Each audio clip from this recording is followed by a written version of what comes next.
सर्व दत्त परिवारास साष्टांग प्रणिपात. दत्त माझा मी दत्ताचा. रचना श्री गुरुदत्त चरणी अर्पण. तत्पूर्वी चॅनल आवडल्यास लाईक, शेअर आणि सबस्क्राईब जरूर करावे. माणसाचे मन खूप चंचल आहे आणि या चंचल मनात जर आपल्याला एकाग्रता साधायची असेल तर आपल्या चंचल मनाला आपणच आवर घालणे खूप आवश्यक आहे. त्यासाठी आपल्याला आपल्या मानवी मनाची जी काही रचना आहे ती समजून घेणे आवश्यक आहे. द्वैत भावाचे जे विश्व आहे त्या विश्वामध्ये मनाची वेगवेगळी अंगे आहेत, ती कार्यरत असतात. हाच परमात्म्याचे जे एकसंध मन आणि मानवाचे मन आहे त्यातील महत्त्वाचा फरक आहे. आपले मन हे मारकही आहे आणि कारकही, आणि आपल्या मनाला बोध करता येतो. म्हणूनच आपल्या थोर संत मंडळींनी त्यासाठीच श्लोक, प्रवचने, संतवचने आपल्याला सांगितली आहेत. आता बघा ना, मानवी मनामध्ये चंचलता आणि एकाग्रता या दोन्ही गोष्टी अंतर्भूत आहेत. मनाची एकाग्रता वाढवण्यासाठी आपल्या मनाची धाटणी आपल्याला वेगळ्याच रीतीने घडवावी लागते.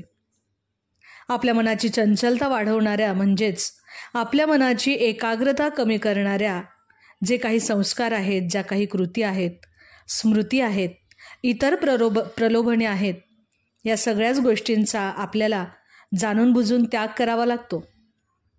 आपल्या मनाच्या संकुचिततेकडून आपल्याला व्यापकतेकडे जावे लागते.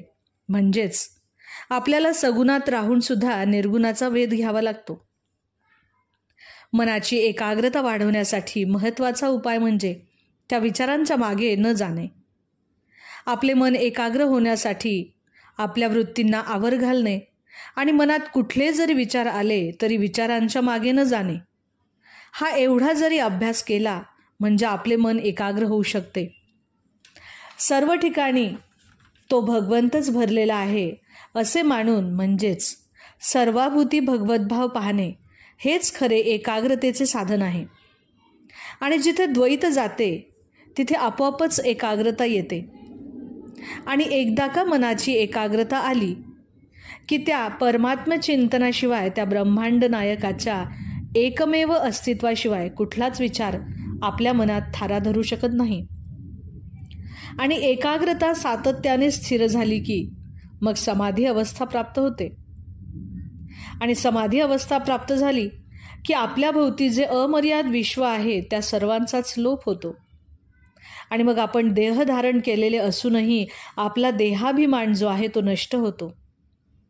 म्हणून शेवटी एकच करावे की आपल्या कल्पनेच्या पलीकडचा जो परमात्मा आहे त्याला आपण आपल्या कल्पनेत आणावे आणि त्याच ठिकाणी आपण आपले चित्त एकाग्र करण्याचा, चित्त स्थिर करण्याचा आपण प्रयत्न करावा. अवधूत चिंतन श्री गुरुदेव दत्त. दिगंबरा दिगंबरा श्री पादवल्लभ दिगंबरा. श्री स्वामी समर्थ.